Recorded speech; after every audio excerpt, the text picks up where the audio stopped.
Welcome back to our second half of this class, Buddha Transmissions, where we are throwing flowers at the world, hopefully not receiving arrows back from any of you. And the transmission is getting through, not only to those in this room directly spiritually, but the transmission to the live streaming audience, which was faulty in the first half, we've come to believe. But hopefully it's all fixed now, and the flow of enlightenment is still flowing, even on this earth, because we know it's always flowing beyond this earth. And we can go on with these transmission of truth teachings, Re-Be, and finish this chart that the live streaming audience hopefully was seeing at the break. It might be good to read that chart, this quote at the top of the chart, over here, top of the chart, because it has to do with those three worlds we were just studying in the first half. Who shall gain victory over the earth, over Mara's sunken grounds, over Yama's realm, and even over the realm of the gods? It is that wise one who will select and study the teachings of the Dharma, like a discerning gardener selects the choicest flowers. Buddha says from the Dhammapada, very expressive and apropos to what we're studying. Victory over the earth, Mara's sunken grounds, that would be the hell realms, Yama's realms, the realm of death and transition, and even over the realm of the gods. Those four, the one who studies and selects the teachings of the Dharma and rightly meditates and understands them will gain victory over all four of those, he says in the Dhammapada. Now we looked at Daigadatsu, Mushin, Dayanjin, Itai, and Sambo in the first half in accordance with this chart, and all about that transmission of throwing flowers and smiling. Now, some of the flowers that are headed our way, you can see the kind of a little bit of the backdrop behind this image of beings that are shooting arrows back at Buddha or yelling at him or falling on the ground. And as the case may be, he's trying to enlighten the world, and the world doesn't want enlightenment. There was actually the laughing Buddha. You've heard of him, right? His icon is now in homes, even in the West, all over mantles and things. But anyway, he was an actual figure in life. And one day he was in the marketplace, and people really admired him. And if he came out of the house or out of his hut with very little clothes on, they know it would be a sunny day. But if he was all bundled up, even if it was a clear day, they know it would rain. So they all brought their umbrellas and things, shelters. So they really looked at him and knew about him as being a very intuitive soul, the laughing Buddha, that is. One day he was in the marketplace and someone asked him, "What are you doing here?" And he said, "I'm looking for people." In other words, there were people all around him in throngs, but he couldn't find any. He was waiting for one to come up and transcend the marketplace, as it were, and ask him some teachings about the nature of reality. And so there were some very good stories about the laughing Buddha in that way. So in that same way, the Buddha is trying to enlighten us with these teachings through 2,500 years now of our recent history, that is, the recorded history we know about, back into 500 years before Christ in India. And some of these teachings are, in Zen, very modern, really. They've been brought forward in such a way that you don't have to look at them just in the sense of the ancient rishis of India or the teachings in the Gita, all of those that we have done, the Upanishads, but you can look at them in terms of how Zen Buddhism has chosen them, like the select flowers, like a gardener would choose just to select flowers to offer on the altar in front of the ancestors or in front of the guru or in front of the Lord himself. And here are some of those teachings then that he's shooting out in forms of flowers. One of them is called Inchinen Fusho, thoughts not arising. You know how thoughts rise. In fact, we try and stop them from rising in meditation. It's rather a teaching in terms of the doctrine of non-arising, that is, or interdependent arising, rather, praticca samutpata. Actually, the Buddha taught three major things. One was karma and reincarnation, and then one was the fourfold noble truth, with the eightfold path in it, and then the other was praticca samutpata, interdependent arising of everything, with the nidanas and links that keep them together. 12 links called nidanas, and so those have been preserved all the way through, up and through Zen Buddhism, and still get taught today. So that's how, maybe not so technical or so pronounced as far as philosophically speaking, but still, thoughts not arising would be a simple way in English of putting that Japanese phrase, where you would sort of get the taste or the fragrance of that flower and then stop thinking. Maybe it could stop your thoughts right in mid-track, you see, and you just get the feeling of that, and you just let your thoughts stay where they are. Or if they're impinging upon your awareness, push them back into the repository of thoughts from which they come. Return them to the primal ignorance from which they came. Whether they're good or bad or mixed, doesn't matter. Just leave your mind free and clear. And that's sort of also in relationship with Hakushi. Hakushi is white paper. I think it was Ramakrishna that said, in the Gospel of Ramakrishna, he said, if you take a white paper and think that's your mind, right? Oh, how pure it is, nice. But you hold it up to the light and you see these black specks in it, little imperfections. Meaning if you hold your mind up to the light of Brahman, or in this case Buddha nature, that you would see all its little anomalies and shortcomings and transgressions and dualities and things that are naturally inherent in the mind. It's not that you can actually purify the mind itself. You have to go to where pure mind is and take up habitation there. The dual mind is never pure, and the relative mind is never pure, and ordinary mind is never pure, the worldly mind is never pure, the intellectual mind is never pure. You're finding all sorts of impurities in all those 5 levels of mind.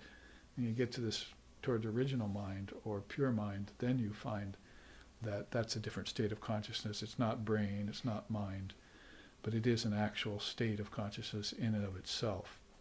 And that's sort of what white paper means here, empty mind. So thoughts not arising, that would be a stage, wouldn't it? You realize that thoughts are rising, and you'd return them to the primal ignorance from which they came. Like bubbles into water. Pramadena na sandeyaha kim karashami vrittiman utpatyante vilayante buddhascha yata jale, says the Abhidhut. Abhidhut means ignorance is unreal, so how can it cause any real doubt? What should you do with all these thoughts that are rising? You should return them. You should let them rise, then return them to where they came from, like bubbles into water. Dissolve them all, like bubbles into water. Now that's a practice you should do every day. You say, well, I'm just sitting here meditating.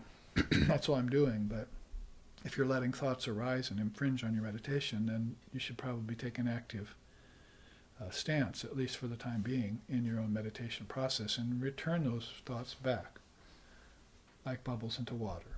It's not easy to do, but it's not hard either, the Zen Buddhists say. You think it's hard because you're making it hard. But when you think of it as not being hard, then it can become easy, see. So you're standing in your own way in that way. And it's not, you'll want to get back to this natural state, right? Mushin, innocence, purity and so forth. The original mind, Buddha mind, pure mind, Shuddha. So those two teachings in Zen Buddhism go very well together. I've looked at them and put them into that couple. Thoughts not arising is a stage that of sadhana, you might say. That is mental sadhana. Like manasana, postures of the mind. And then hakushi is white paper, mind already made empty. You're living in it now. Now the next flower he's throwing at us is shoso funi, non-duality itself. And moku funi, silent non-two. There's where you get that idea of not two-ness out of Zen. You can't say God is one or Buddha nature is one. You have to say it's not two so that you don't restrict it. In fact, these two entries of non-duality, we have one of Shankara's disciples singing about them too. Samasteshu vatush vanushu tam ekam samastani vastuni anashprishanti vivadvatsada shudamachya swarupam sanitya palabdis swarupohamatmam.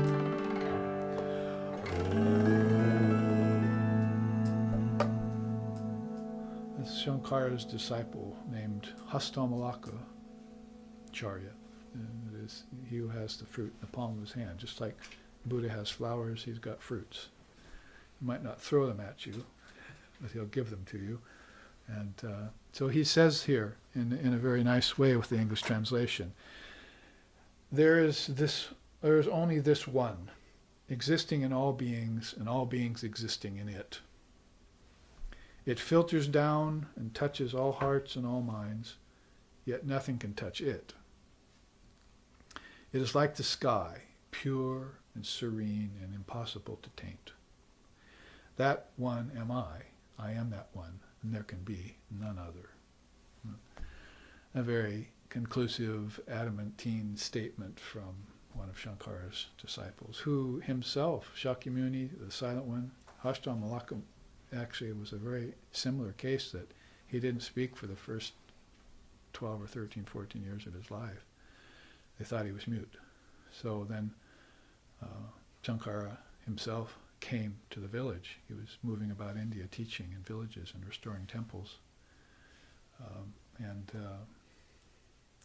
So Hastamalaka's father brought him as a Brahmin. A Brahmin needs to make his money by teaching the scriptures and so forth and holding religious discourse. And the boy wasn't speaking, so they said, this boy has no future as a Brahmin. So what to do with him? Can't really switch, lower his caste or anything. He's part of the Brahmin caste. So his father brought him to Shankara, who was sitting in the courtyard. Shankara usually didn't go into the temples. He just restored them and let the people go in, do their worship. And he'd sit outside. And if a few would want to hear about non-duality, then he'd talk to them about that while the rest were worshipping inside. He thought both were important, but you would get beyond ritualism and you'd want to hear about, you'd want to go atma-vichara and start to inquire about the nature of things and know that you're oneness with Brahman, and learn that kind of level. More like Dai-Gedatsu, this great enlightenment, you were interested in that. Subject-object relationship is worshipper and worshipper, right? And what's being worshipped. So you would transcend that and you get into this higher state. So anyway, his father brought Hastamalaka to the Shankara's presence, sat down. This boy has not spoken his whole life and cannot speak. Is there something you can do? We know that you can work miracles sometimes. Can you make him speak? And so Shankara turned to him and said, who are you? Where have you come from? Why are you here on earth? What's your business here? And this is what the boy sang. In fact, the first words out of that boy's mouth were, I am not a human, a god, or a being inhabiting celestial realms. I'm not a priest, a warrior, a merchant, or a menial worker. So he wasn't into being a Brahmin priest. I am neither monk, householder, hermit, nor wanderer. I am the ever-conscious eternal self, infinite and pervading everything. First words the boy spoke in his whole life in those 12, 13, 14 years. And of course his father and mother were overjoyed because our boy speaks, now he can make a living, and it's all well and good. But then they were unhappy a few days later when Hastamalaka announced he was going with Shankara, wandering over India as a monk. So they lost him. They gained him for a few days or a week or whatever it was, and then lost him right away to Shankara. But Shankara was the only one that could get him to come out. Shakyamuni, just like the silent Buddha. So that's where the stotram comes from. It's attributed to Hastamalaka. It's called the Hastamalaka stotram, fruit in the palm of the hand. So he's like handing you these fruits in some 12, 13 verses, and that was one of them. There is only this one. There can be none other, and I am that. See, that kind of perspective. So that goes very well hand in hand, doesn't it, with Shoso Fyuni and Moku Fyuni, non-duality and the silent non-two. Now, the next flower Buddha gives us is Jaku-jo and Dai-anjin. Dai-anjin we already saw here as great peace of mind. You might say it's like Christ saying the peace that passes all understanding. It's that great peace of mind that comes over you and renders you silent, renders you blissful, content. All those higher. You're not just happy anymore, you're content. You're not just calm, you're peaceful. So you're not just joyous, you're blissful. So it one-ups sattva. It one-ups the good qualities and makes them lean towards transcendence. And Jakujo is complete inner peace. So those two go together in the Japanese language in the Zen Buddhist teachings. Another flower he throws at us, Inshin Denshin, transmitting mind through mind. You've probably heard about that. It's got a very Zen flavor to it. The minute you hear it, you think of a Roshi and his student, and how mind gets transmitted to mind. It's one mind only, or sometimes they call it one taste view. And one taste bowl. One taste view works, but one taste bowl. In other words, you're just eating one food in that only. It actually goes hand in hand with, if we jump ahead a little bit here, Ishi Injo, training by one master only. That's very important. In Vedanta we would call that Ishtanishta.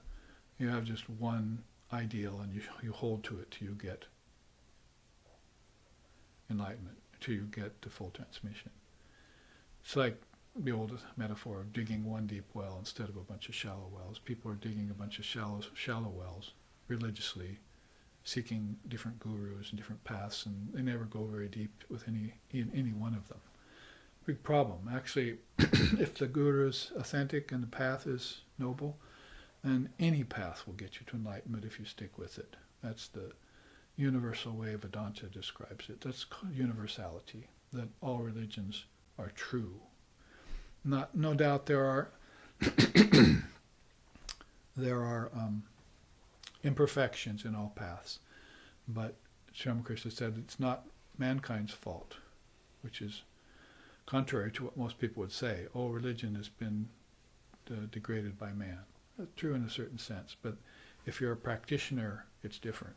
If you're just a criticizer, fault finder about religion and you haven't practiced it yet, you could say that and it would be true. Yes, mankind foiled religion. In other words, you foiled religion. But if you're a practitioner, it changes. And it becomes that God put all the imperfections there, Sri Ramakrishna said, in the path on purpose. Because if the spiritual path were easy, you would never build any muscles to go inward. Utistata, Jagrata, Prapya Varani Bodhata, Shirasya Dara, Nishita Duratyaya. And there's a chant out of the Rig Veda that Swami Vivekananda used to say, Utistata Jagrata, Prapya Varani Bodhata, means arise, awake, and stop not till the goal is reached. Approach the wise teachers and learn from them, for sharp as a razor's edge is the spiritual path and difficult to navigate. So I think it's easy, but you need a guide and you need the scriptures. The scripture is like a map, and the guide is like a wayfarer along the path that points you in the right direction. So that one teacher will be your friend for life, but if you abandon him or betray him, how can he be your friend? See, so, well, you're going on, to other teachers, and good luck. We'll part here. But if you didn't really get what you didn't follow the original intention that you had, and you decided that you would go elsewhere or you'd stop the path or for whatever reason. So that's the difference between fault finding and the difference between fidelity. Fidelity really would be called brahmacharya. It's not just sexual celibacy. Brahmacharya is actually faithfulness to the goal that you select, because you can betray a lover or something, but you can also betray the spiritual path and the teaching. So you need to have strong fidelity to that, to your first intention. You saw the teaching, you awakened to the teaching, you admired the teacher. Now stay there and find out what's there. Dive deep into the ocean of God's beauty. And if you do that, then you'll have a much, much better chance of full enlightenment. If not full enlightenment in this lifetime, you'll make huge strides towards it and be born in a much better condition. And transcend the three worlds. Be born in a much better condition next time. So either way, you win, really. So anyway, back to transmitting mind through mind. That's very important. It's like they say there's no better relationship than when the authentic guru and the qualified student get together. Then the worlds can shake. You see, you can move mountains, as they say. So that needs to be pursued and honored. Now, in the middle here, fugyo nigyo, doing by not doing. You probably recognize these Zen teachings as being just India, just being the Vedanta that all of you have studied with me for 22 years. Some of you more, some less. But you'll hear the similarities in that, like in Krishna's teaching. Action in inaction and inaction in action is really pretty much what they mean here. Doing by not doing. So you learn how to get everything accomplished from one stationary position. Again, it's more of a mental asana than a physical asana. And even what to speak of different physical asanas, karmas, actions that you're doing in the world, that you're doing in different states of mind.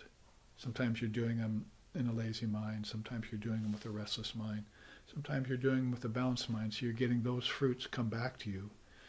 And those fruits condition you when you eat them.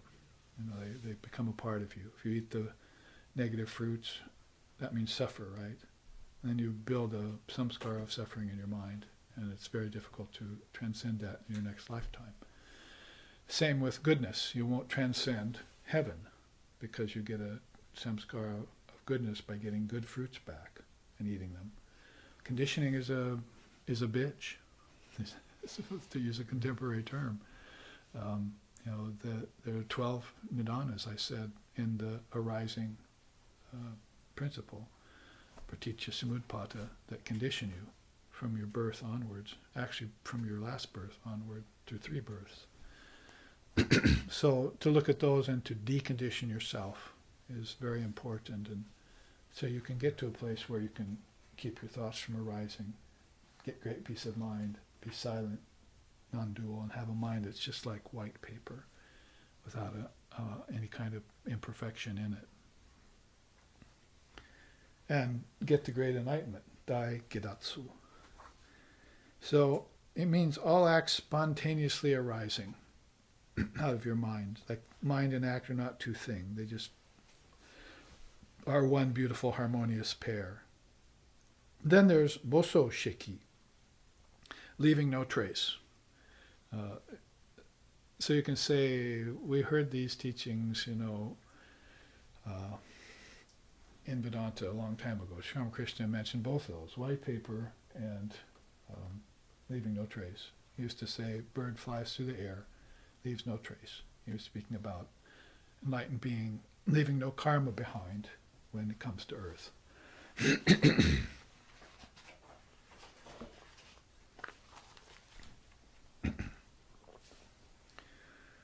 So that's how to move in the world without leaving any karma behind. You want to be free at all times, like we said. Take the external, internal, render them into one, meditate on them and be free, and leave no more trace anymore of yourself. They're talking a lot about the carbon footprint now. Is that what this phrase is? That you leave behind you? And they're being very careful. They want to leave less of a carbon footprint. Well, what about a karma footprint? You see, I want you to leave, the teachers, Dharma teachers want you to learn how to leave less of a karma footprint behind you, because you'll be behind all sorts of environmental considerations if you do that. The world is not real, so what happens here is immaterial, except where it includes your enlightened state. See, I mean, you think you can pollute the world? Good luck with that. The world's been existing for time out of mind, and it's come back from every pollution that any creature could ever throw at it. It's eternal. And everything that you're polluting it with was a part of it in the beginning, wasn't it?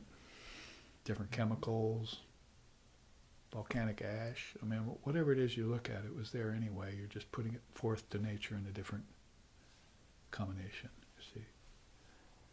You're shooting arrows at it. It's throwing flowers back at you. Just leave me be, I'll be fine. Live in harmony. See? So no karmic footprint, but to speak of a carbon footprint. And then you'll leave no trace for who to come looking for you. For Mara, for Yama, for the gods, and for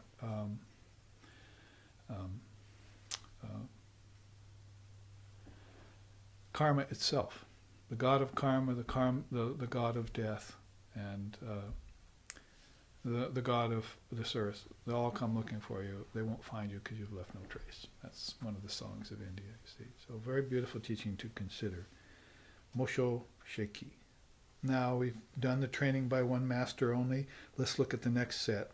Hanya. Meditative wisdom. Pragya, deep moment of insight, and Bodhi, wisdom from enlightenment. Those all three can be gathered together in a kind of triputi. This is my own fashioning, by the way. These are terms, terminologies, teachings, flowers of the Buddha that have been strewn across those 32 generations, reaching Japan, and Japan turning them into certain choices, flowers that they like to meditate on. So I put them together according to their relationship, their commonality. So you can see here, in the case of these three, it all has to do with wisdom that pertains specifically to meditation. Now look at down here, Zen, Chan, Dian, right? Those are the same word. This is in Japanese, and that's in Chinese, and that's in Sanskrit. So that's the same practice, the same yoga that started off in India as meditation, went to China as Dzogchen and so forth, and Chan Zen, and then went further to, through Tibet and so forth, and then got to China as Zen. You can see how they're pronounced. They sound quite alike. They really mean pretty much the same word. So when you get this kind of meditative wisdom, or deep moment of insight, or wisdom from enlightenment, that's a different kind of knowledge. This is just back to this idea of vijnana that we had recently. The idea of vijnana here, consciousness. It's a special kind of wisdom that comes forth. And vijnana actually in Hinduism and Vedanta is much more pronounced to the teaching as it is in Buddhism. In Buddhism, vijnana doesn't mean that high of wisdom like it does in Vedanta. In Vedanta, it's taken to mean, very specialized wisdom. But here you see these words here that relate to that. It's wisdom that actually can give you enlightenment. So you pursue it through meditation and you get a moment of it, and then all of a sudden it lodges in you. And as I was saying to one of the prisoners at the Vedanta class, Buddhist class in prison that I taught Thursday night, you feel absolutely fearless. And I was telling the same thing to the father of the 5-year-old boy at Satsanga last night. Yes, you don't feel any more doubt or fear. You feel absolutely stable when that kind of insight comes to you, like it's immovable and impenetrable. So, like Vivekananda, in fact, we even sometimes sing about it, don't we? If you remember what I mean, this beautiful fearlessness that Vivekananda wrote about in the song. Shina smarina sakaruna japanti mudajana Vastikyantvi dantu aha dehatma vadaturaha praptaha shmaviragatabaya abhayam pratistam yada Vastikyantvi dantu chinumana Rama Krishna dasavayam.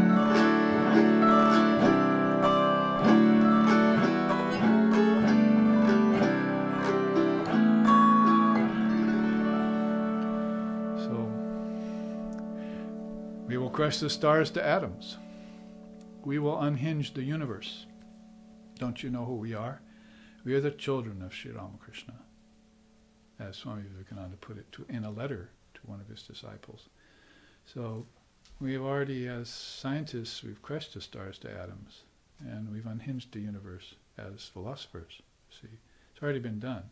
It's just a matter of what conclusion you came to. Some people crush the stars to atoms and don't know they've done it. Some people unhinge the universe in meditation and don't know they've done it. See? And they come back to it because of their karmas. They're leaving a trace, right? Their karmas are bringing them back, and so there's some samskaras, there are mental impressions about it. But if no thoughts arise, where are the impressions? See how it's all connected?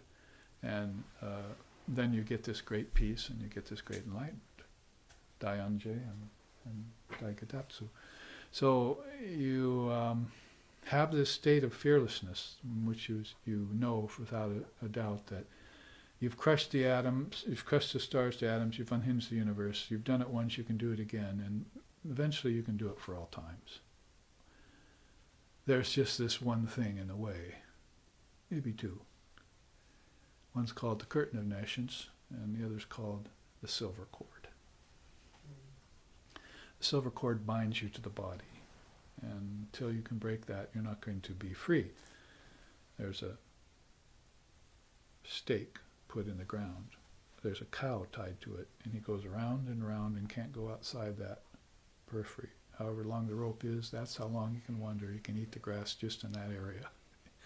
You may be able to see the grass over there, but he can't reach it. That's the silver cord for the human being. Even the enlightened being cannot be free as long as he's got the silver cord attached to the body. And you have it attached to the body if you're in the waking state, when you're in the dreaming state, and even when you go into deep sleep. That's what brings you back out of deep sleep, is that you're coming back to the body.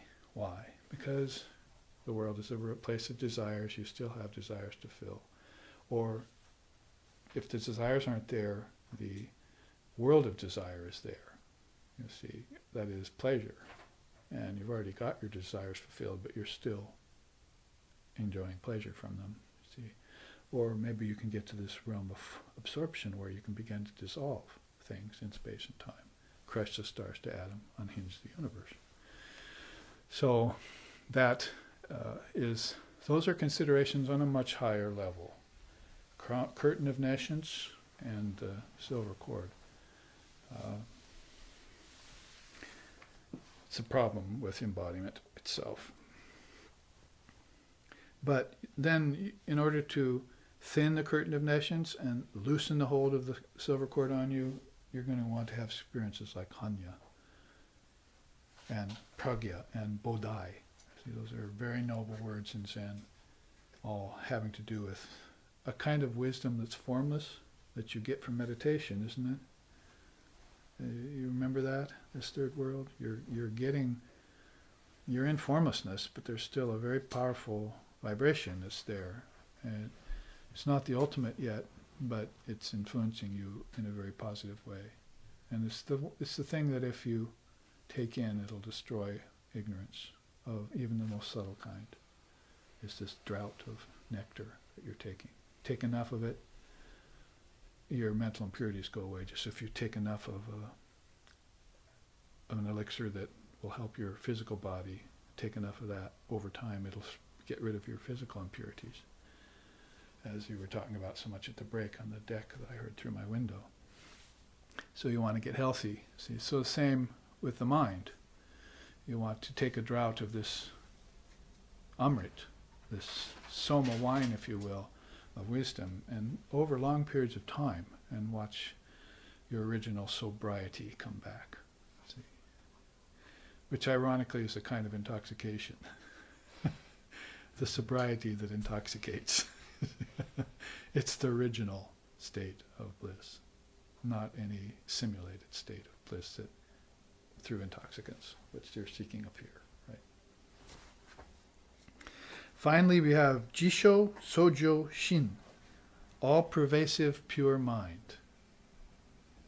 And Banpo no Joshiki, every man's consciousness. I put those together because they're very classic teachings in Zen. You can have a very deep, profound, non-dual state of awareness, but it all comes back to this one thing. It's every man's consciousness. It's the Atman in everyone, as we would say in Vedanta. And you're not supposed to be proud of it. You're not supposed to have enlightened experiences that make you stink of enlightenment. You're supposed to have an innocent humility about you that's just naturally living in that one state, itai, in a innocent way, mushin. Those are like, those are like ornaments on a seer or a sage, spiritual qualities that attend upon a person like that. And they're not put on, and they're naturally occurring. So every man's consciousness would describe that. Banpo no Joshiki. It's a very classic teaching in Zen. Now the final quote down here, and this was in response to this Nenge Misho. See, basically it is that he's smiling and twirling a flower because of this. This is what he said after he picked up the flower and twirled it, smiled. He said, "I have the treasure of the eye of true Dharma, the wonderful mind of nirvana, the true form of no form, the mysterious gate of the Dharma." That's what he said. And all of his disciples there, of all of them, Kashyapa went, "I understand that. I know what he's saying." Brahma and others didn't figure it out for a while. But that's really what's being the great quote there by Shakyamuni Buddha that he spoke after he came out of his silence and began to throw these flowers at us. So this is a beautiful chart, I think. We've only gone through it once or twice in the 2 years it's been in existence. One was at the Zen retreat I gave, and the other was in Hawaii on a Zen retreat there we took. So we should look at that once a year. Probably on Buddha's birthday would be one of the best times to do it. Now, I think in the time remaining, which is probably about 20 minutes or so, we should look at the three pillars of Zen, because that's some teaching that's known to all of us. Although the grounds of Satori is also a great teaching, but I think maybe three pillars of Zen is a good go-to move from this teaching of Ribi.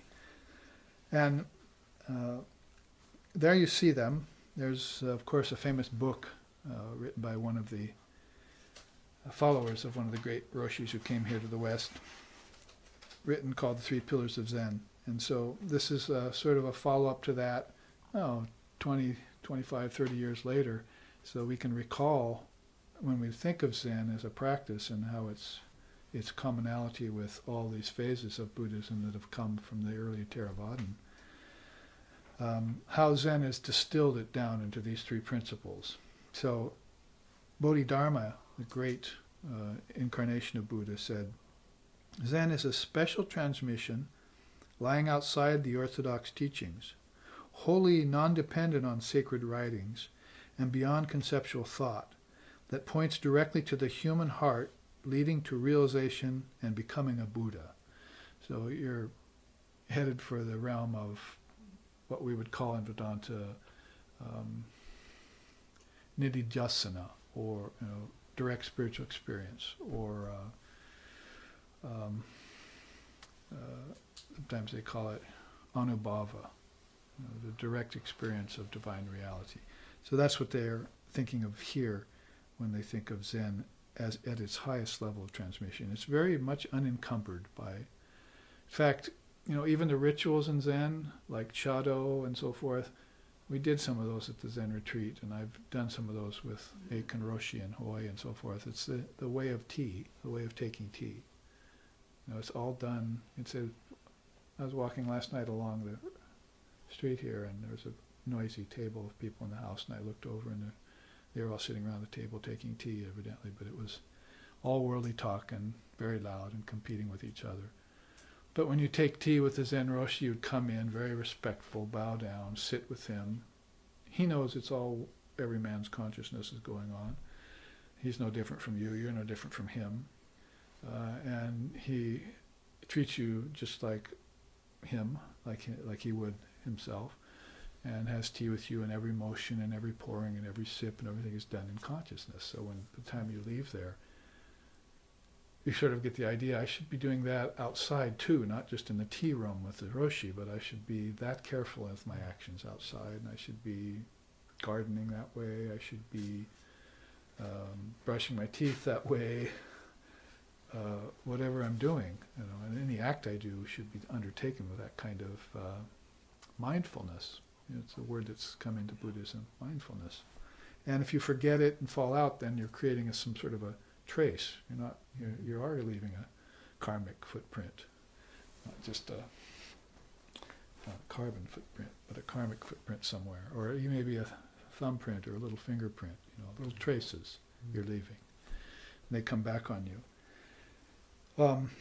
So with that said, let's look at the three: Dai Funshi, Dai Shikon, and Dai Gidan.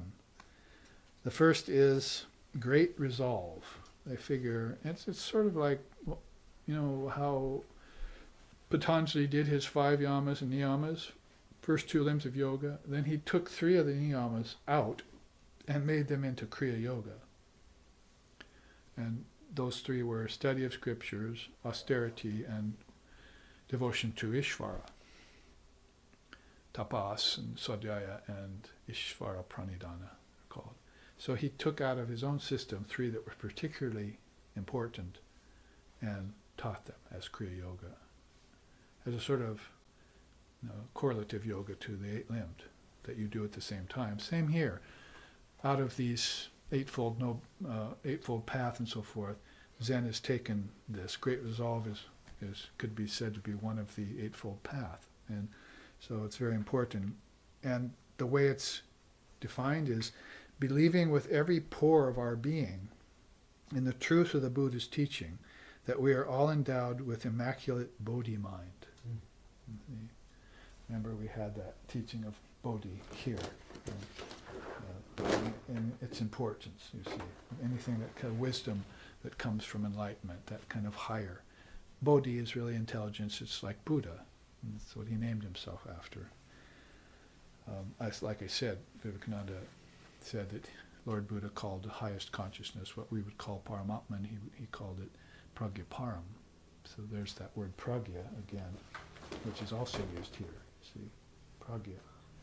So you're getting into that level of living intelligence, or what your teacher here, your Dharma teacher here, would call the Jnanamatra, particle of intelligence in streams, if you want to take it apart into its dynamics.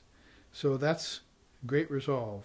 Well, we're here and have the time. Let's look at its principle, its practice, and its result. If you have great resolve, the principle really is inflexible resolve to believe in the teachings of the Buddha.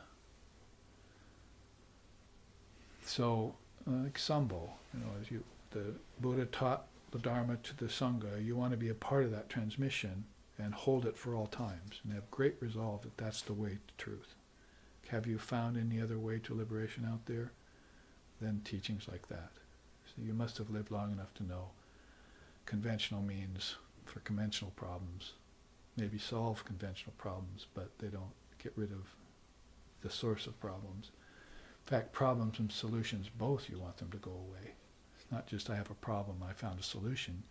The solution gives rise to another problem, and you might have noticed. So if you have the deep resolve, you might say it again, the courage of your commitment, we will crush the stars to atoms kind of commitment, then you will have that kind of faith in the Buddha's teachings, or in Krishna's teachings if you're a Hindu, Christ's teachings if you're a Christian. It applies across the board to these great souls who really are not different souls. They're one soul coming to you in different packages in different times in history. They would not argue with each other or disagree with each other. They would be fast friends immediately, if it is possible to be friend with yourself, because it's just yourself you're looking at. And isn't that the case with the having tea with the Roshi? You're getting a look at yourself, where you can't see it in yourself yet, so you're seeing it in the teacher, right? Or in Ishvara, so forth. So that's the best kind of mirror for you to gain that kind of inflexible resolve.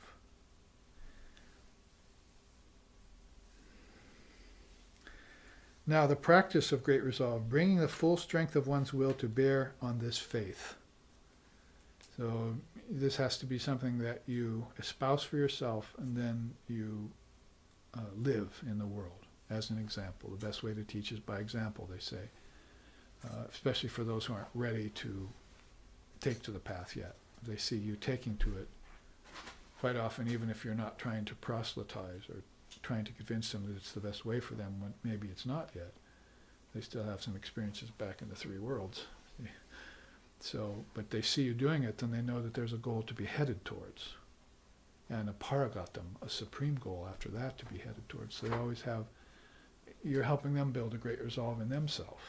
See, so that's the practice of, and it's very subtle practice, isn't it? It's not like proselytization or trying to convince others. The result is the dispelling of doubt, leading to realization that we are imbued with Buddha nature. Ignorance is unreal, so then how can it cause any real doubt? So you're getting rid of ignorance, doubt, fear, and brooding all at once by this resolve in this path you're taking to. And this resolve is unshakable. There's the difference between belief and faith. Shraddha is faith, and it's unshakable because it's based on the other three jewels, and of the four treasures, all the jewels. So things like being able to meditate on God and concentrate and inner peace and self-control that you've gained leads to faith. So faith is going to be unshakable in that case. Let's look at the second pillar, Dai Shinkan. It is great faith. We were just speaking of it. There he says, all existence is intrinsically whole, flawless, omnipotent, in a word, perfect. Without unwavering faith in this, the heart of the Buddha's teachings, it is impossible to progress far in one's practice. Hakun Yasutani Roshi said that. So you can see the beauty of it. He's concluding for you that all of existence is intrinsically whole. There's no divisions in it. There's no separations. There's no breaks. It's homogeneous. It's seamless. And it only appears to be broken into parts, and that's your doing. Because of your false vision or whatever, holding imperfect views, you're breaking things into parts when they're intrinsically whole. It's a very beautiful teaching, very non-dual teaching to assume. It's like this, one of the greatest mental postures to assume. We would call it Ayam Atma Brahma. The self is Brahman, or Aham Brahmasmi in Vedanta. And in a word, perfect. So there's where you'll find the perfection you're looking for. But you have to have unwavering faith that that's the case. If it wavers a little bit, then some wind is blown across the mirror of your mind, you see, the lake of your mind. Some ripples are there, and you'll have a little doubt, and that's a setback. But this unshakable resolve will lead you to the supreme goal. Now the principle is reliance on the great root of faith. Practice is striving to remove the erroneous belief in all things supernatural and the superstitions that go with them. If Vivekananda were in the room right now, he'd stand up and start applauding, because that was one of the reasons he was here in the West, was to remove superstitions. Superstitious overlays coming from fairy tales that our children taught, that our parents taught us when we were growing up, the false education of society, religious fundamentalism with impossible, untenable teachings like eternal damnation, hellfire, and all that kind of stuff. That's the kind of stuff, if it was metaphorical and you could use it as a teaching, then you don't take it literally. But you're taking the wrong things literally, and all these right things you're not taking literal enough. To India, these are the right things to take literal. See right there. Wisdom, meditation, and so forth. Enlightenment. That's beyond heaven. That's the Almighty Father, if you want to know. So in the meantime, you're taking as literal Adam and Eve, eternal hellfires, seven-day creation theory, literally. I've often told you the story that when I saw a Time magazine interview the great evangelist, Billy Graham. Thank you, Billy Graham, that one of the questions the woman asked him in the interview was, what have you learned after all your years of evangelism? And he said, actually there, not to take the Bible so literally. I was floored. I was sitting in a chiropractor's office waiting for my appointment when I read that in a Time magazine, flipping through pages. Well, let's see what he said, what he's doing nowadays, and is retired in his nice home, back south in Tennessee or wherever. So that was one of the questions he was asking, what he said. So there's what you want, you see. You can spread the teachings with great faith, the first pillar. But when it comes down to how to practice the great faith, you're going to have to do it by example and in possession of this wisdom, this Dharma.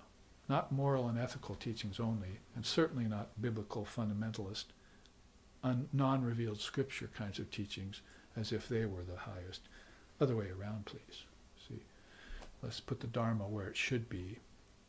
The teachings of the innate perfection of the soul, for instance, of the innate, intrinsically whole, flawless, omnipotent nature of existence. Let me hear that. I and my Father are one style. And the result is rock-like faith and enlightenment that the Buddha attained. So now you know there is a person who got free, who lived on this earth. That's kind of summating it. They did it. One person did it at least. And of course, if you loved Krishna or you loved Divine Mother or you loved Ramakrishna, then you'd feel the same about that ideal. It's the one teacher, right, that you're sticking to, right? Training by one master only. And that master has to be in the body, by the way. So you want to find a teacher that has an ideal, like the Buddha or like Ramakrishna, who is teaching you the same thing in a transmission, throwing flowers at you. Those flowers he got from Buddha, he's throwing onto you, you see. And don't shoot arrows back with him, at him. You see. Try and, as Krishna says in the Gita, tad vidhi pranipatena pariprasjena sevaya. Sevaya, do service of the teacher and bow at his feet and become reverent. Butter him up, if you want, and then he'll give you the highest teaching.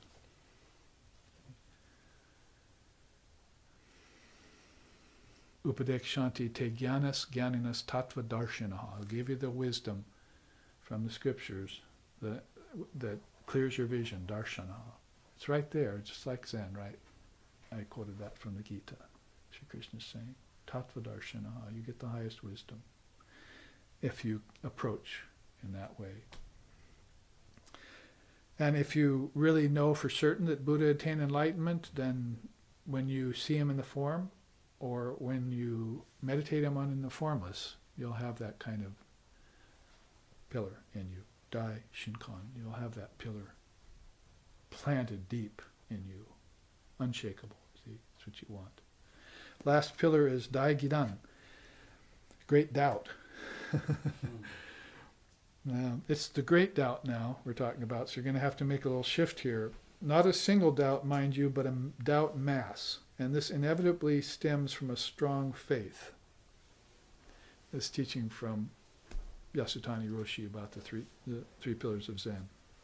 So you get this strong faith and then this doubt mass. What's it about? Principle, probing inquiry based in the desire to know rather than in skepticism. So anytime doubts start to come upon your mind, then you make a shift to this ability to know, a strong desire to know the truth. We call that mumukshutvam in Vedanta, desire to be free. And it's based on the other three jewels previous to it. A lot of work was done to get mumukshutvam. So same as you see the same case here. The practice is intense questioning as to the nature of reality. So I had one teenage boy writing me. Well, I've got several, but this one writes me and telling me what's going on in school and things like that, writing back and said, I'm not your counselor, I'm not your therapist, I'm not your parent, and I'm not your friend. I'm your guru. I'm your eternal friend. So what you want to do when you write me letters is question me about the nature of reality. You've had enough teachings in Vedanta several years now, so that when you write me, you should be engaging in Atmavichara. That's what this is, you see, Atmavichara. Your practice and your realization, your faith has gotten so deep that it's come up against that final curtain of nations that we're just talking about. And you want to penetrate it. And so you have to intensify yourself, inwardly, mentally intensify. Great wisdom has to come, right? Whereas Dharma is there, but maybe something much deeper than Dharma has to suggest itself to you and get implemented in you. So you have a definitely intense, it's like rushing the final pinnacle of non-duality, the final gates. You're making an assault on the final gates within you. So I told him, next time you write back to me, I want to hear some questions. I want you to read the Vivekachudamani and the Gita and scriptures like that, and I want you to question. So I heard back from his father, what did you write to my boy? He was really quiet. He usually tells me everything that you write him. And I wrote back and I said, well, I was leading him deeper into the practice. And he wrote back and said, good for you. I'm so glad to see him quiet and depressed. Really, it's a great doubt that came upon him, you see. So I planted the great doubt in his mind, and he wrote the next letter after a couple of weeks went by, he wrote back and said, that really stunned me. It turned me around. Because I told him, it's really not enough to read a little bit of the Gospel of Ramakrishna and dance and sing with the Vaishnavas, which is what he was doing. But you need to question. You need this deep questioning into the nature of reality to solve all doubts, or else this great faith might be shakeable at some point in your, like say when death comes, or some juncture like that. You want to have it unshakable under all circumstances, even the most sobering ones, or especially the most sobering ones. So he writes back to me, and I have a question out of the Vivekachudamani, and he sent me 2 or 3 very beautiful questions of a very deep nature. So we're off on that track, you see. So it's kind of a example in everyday life, just last month, of this leading a person towards the intense questioning as to the nature of reality. We call it Atmavichara here. That's what will get rid of the great doubt. Now, the result is assurance of the perfection of the Buddha, of your Buddha nature, despite the strife and suffering of the world. Here's a good point, is that even when Ram went outside the castle, the great Ramchandra, the first avatar that we know in history in India, just like Buddha went outside the castle, Ram went outside the castle thousands of years prior to Buddha's enactment and saw these suffering of the people outside of the king's city. And that city was called the Koshala kingdom, and King Dasaratha was not King Shakya at that time. Earlier it was the same play being enacted, and this guy was King Dasaratha and his son Ram. So the same thing happened, and when Ram went around, you'll read it in Yoga Vashishta, which is a great scripture to read, another one of those that you can drum up this questioning, intense questioning around, that when Ram came back from that journey, he was a different boy, different teenage boy. He was very sober and actually almost rather sad looking. and quiet and kept to himself, whereas before he was like the apple of everyone's eye. But when he saw the suffering outside his father's kingdom, castle that is, then he got very sobered. And so Vashishta, the priest, the king told him, you have to teach Ram. You have to see what's wrong with him. And so there's a whole beautiful story about that, which many of you know, but the end result being that there was a little Maya left in the young Ram's mind. There was this little great doubt left, you see, and it got to him. Despite the strife and suffering of the world, you have to be assured that everything is perfect, despite what you experience out there. Hard to talk about it in a few minutes that's left to us, but suffice to say, as they say, that I've seen so many people encounter it. It's been actually a sort of a block to their well-being, their peace of mind, their higher peace of mind, that we're talking about here, these higher kinds of peace, Jakujo, Dayanjin. They can't quite get it and keep it because they look around and they see the suffering of the world. They are not sure yet that only God is real and the world is not real. They're still holding on to the world is real, little parts of it, in some way. Not hard to do with family and loved ones, is it? So you can see why you need this great doubt at the end. You need to have yourself shaken to the very foundations of this pillar. In fact, all three pillars have to be shaken at that point to see if they'll stand up. And if they don't, you have to go back and find out why.